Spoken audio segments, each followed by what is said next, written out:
Great Khali પર આરોપ છે કે તેઓ લોકોને ડરાવે છે.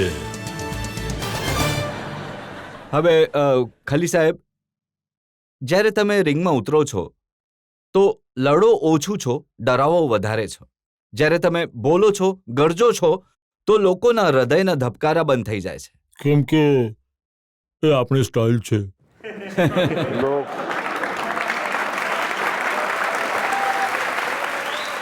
કોઈ કેવો અવાજ કાઢે છે, કોઈ કેવો અવાજ કાઢે છે, અને મને કોઈ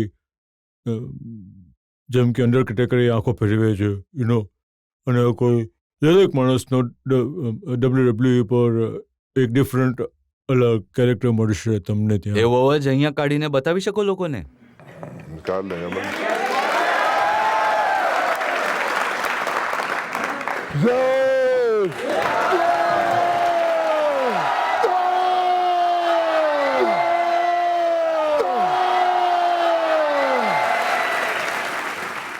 તમે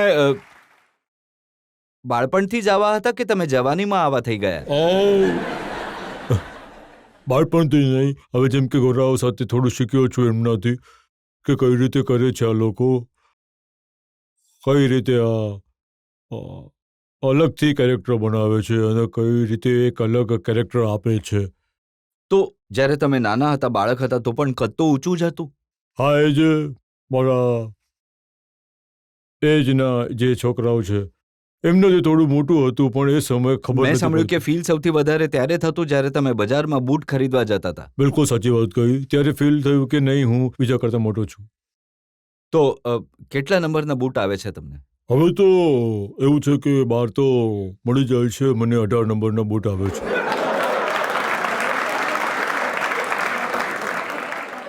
અને ખોરાક મેં સાંભળ્યું છે કે ઘણું વધારે ખાઓ છો? હા, ખોરાક ખાઉં છું વધારે. શું ખાઓ છો તમે?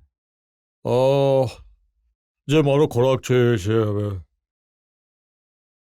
વધારે હું વેજ જ લાઈક કરું છું. જેમ કે મતલબ દાળ છે, શાક છે, રોટલી છે, રાઈસ છે. જો હું તમને કહું છું, હવે તમે જરા શરમાઈને કહી રહ્યા છો. શરમાઈને તમે કહો. મારા હિસાબથી તમે 5 લીટર દૂધ પીઓ છો, 3 કિલો ચિકન ખાઈ જાઓ છો, 30 રોટલીઓ ખાઓ છો, અને 1 કિલો ડ્રાયફ્રૂટ એમ જ ચટ કરી જાઓ છો. નહીં, એવું કંઈ નથી. એટલે હું બીજા કરતાં વધારે ખાઉં છું, એમાં કોઈ ડાઉટ નથી. દરેક માણસને આપણે સમજાવી નહીં શકીએ. તમે મને તો સમજાવી શકો છો. તમને તમે કહ્યું ને કે દાળ, ચિકન, દાળ અને શાક અને જે કોઈ ફૂડ સપ્લિમેન્ટ એ વધારે લઉં છું હું. જે લઉં છું હું. પણ જ્યારે આટલું મોટું માણસનું શરીર હોય છે, આટલું માણસ ખાય છે, આટલા મોટા બૂટ હોય છે, આટલું એનું કદ હોય છે, તો એવા માણસને લગ્ન કરવા માટે છોકરી પણ જરા મુશ્કેલીથી જ મળે છે. બિલકુલ સાચી વાત કહી તમે. એમાં એવું છે કે કેમ કે જે છોકરીઓ છે એ ડરે છે કે ભાઈ આટલો મોટો માણસ છે તો થોડો ફરક પડે છે. તો સ્પેશિયલી ઇન્ડિયામાં. તો કોઈ સ્પેશિયલ છોકરી મળી કે મુશ્કેલીથી શોધવાથી મળી? બસ એ તો એટલે મુશ્કેલીથી પણ કહી શકો છો, સ્પેશિયલી પણ કહી શકો છો. અને જેમ કે જે નેચર અને મારે જે સ્પેશિયલ છે, કારણ કે ઘણી સરસ વાઇફ છે મારી. અને નાના છે થોડા? નાની એટલે કેવી રીતે કહીએ, 5'8" હાઈટ છે એમની. હા, તો તમારી સરખામણીમાં તો કોઈ હા, પણ મારી નાનું સામે દેખાશે. તો નાની છે જ. મતલબ તમારા વિશે અમે જ્યારે પણ છાપાઓમાં વાંચીએ છીએ કે ટીવી પર સાંભળીએ છીએ, એક ઘણા ગરીબ પરિવારથી હતા, પથ્થર તોડવાનું કામ કરતા હતા, સાધારણ લેબરનું કામ કરતા હતા, પણ એ આજે પણ એક મિસ્ટ્રી છે કે કઈ રીતે તમે અમેરિકા પહોંચી ગયા.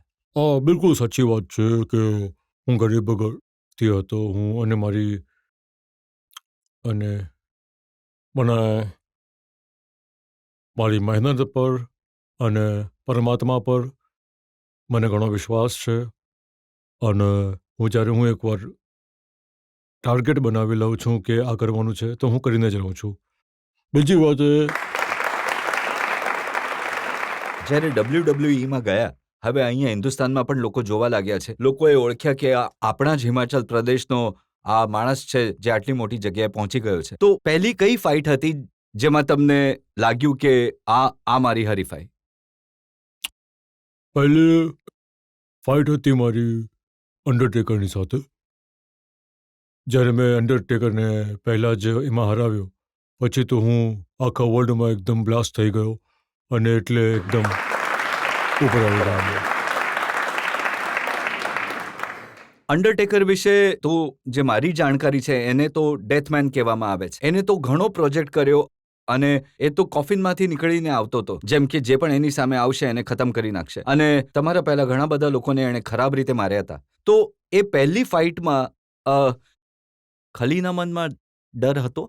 હા, ડર હતો મને મનમાં કે ભાઈ જે હું ડબ્લ્યુડબ્લ્યુઈથી કોઈ બીજી જે ડબ્લ્યુડબ્લ્યુઈમાં કામ કરે છે, જેમને ડબ્લ્યુડબ્લ્યુઈથી જોઈ કોઈને ફાયર કરી દે, એ હંમેશા એ જ કહેતા હતા કે ડબ્લ્યુડબ્લ્યુઈ ઘણું ખતરનાક છે ભાઈ, તમે નહીં જાઓ. અને એ ઘણું એટલે કે એક ડેન્જરસ ગેમ છે અને ઘણો એક ઇન્જરીનો ડર વધારે છે. પણ મારું એ હતું કે ભાઈ બેમાંથી મારે એક વસ્તુ પસંદ કરવાની, ક્યાં તો પછી મતલબ એ કે મારે કરીબીમાં રહેવાનું હતું કે પછી ડબ્લ્યુડબ્લ્યુઈમાં જવાનું હતું. તો હું નિર્ણય કરી ચૂક્યો હતો કે ડબ્લ્યુડબ્લ્યુઈમાં જવાનું જ છે.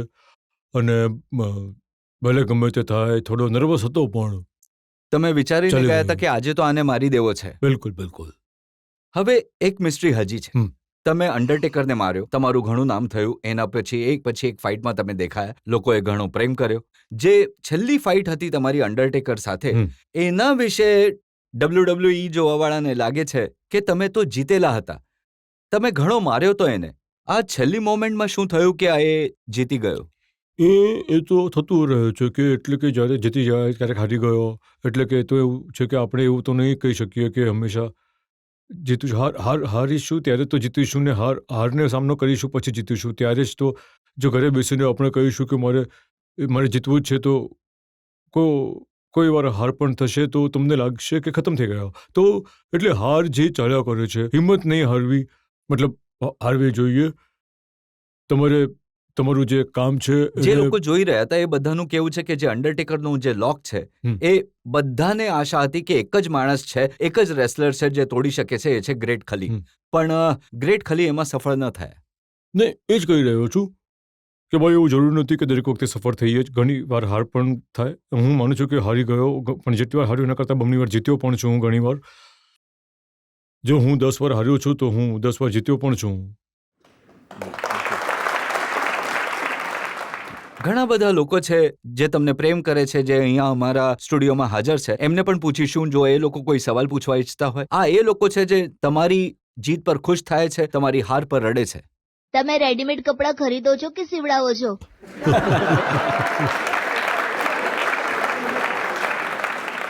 હું બનાવડાવું છું સ્પેશિયલીમાં. હું બનાવડાવું છું ઓર્ડર આપીને. કારણ કે મોસ્ટલી જે છે મળી તો જાય છે. જે સ્પેશિયલી અમેરિકામાં જે બિગ અને સ્ટોર હોય છે એ ઘણા મોટા અને પહોળા હોય છે, જેને હું લાઈક નથી કરતો. તો એટલે હું બનાવડાવું છું થોડા જે મારી બોડીને ફિટ આવે એવા. આ તમારી સ્ટાઇલ છે કપડાની? એટલે સ્ટાઇલ નહીં, હું પસંદ કરું છું બોડી પર. કારણ કે બહાર ઘણા લોકો હોય છે જે અહીંયા સુધી તેમની ટી શર્ટ હોય છે અને આટલા ખુલ્લા હશે, તો હું જો ઇન્ડિયામાં આવીશ તો કહેશે કે આ તો બહારની ફેશન લઈને આવી ગયો છે. તો એટલે હું આપણા કલ્ચરને પહેરવા ઈચ્છું છું, મને ફિટ થાય છે, સારું. તમારું સાચું નામ તો દિલીપસિંહ રાણા છે, જે તમારા પિતાએ રાખ્યું હતું. આ ખલી નામ કેવી રીતે પડ્યું? ખલીની જેમ કે દરેક જણને એક કેરેક્ટર આપવામાં આવે છે. જેમ કે અંડરટેકરનું નામ માર્ક છે, રિયલ નેમ, અને કેનનું નામ ગ્લેન્ડ છે. મારું નામ દિલીપસિંહ રાણા છે, પણ હું ગ્રેટ ખલી છું. તો ક્યાંથી આ આઈડિયા આવ્યો ખલીનો? એ તો એ લોકો આપે છે, ડબ્લ્યુડબ્લ્યુઈ વાળા. એ સાચું છે કે તમે જય કાલીનો નારો લગાવતા હતા, એ કાલીથી એમણે ખલી બનાવી દીધું? નહીં, એવું તો કંઈ નથી. એટલે કે જય કાલી એટલે કે એવું તો કંઈ, એટલે નહીં, એવું તો કંઈ નથી. એટલે ખલી, આરોપો ઘણા બધા છે અને મને લાગે છે તમે પાણી પણ પી રહ્યા છો. ગભરાઓ નહીં. હું તમને ઘણા સારા સારા સવાલો ના ના પૂછીશ તમે પૂછો જી, તમારું પૂછવાનું કામ છે, મારે જવાબ આપવાનું કામ છે, કોઈ પ્રોબ્લેમ નથી, તમે પૂછો તમે. અને મને પણ ગભરાવાની કોઈ જરૂર ના નથી. ના ના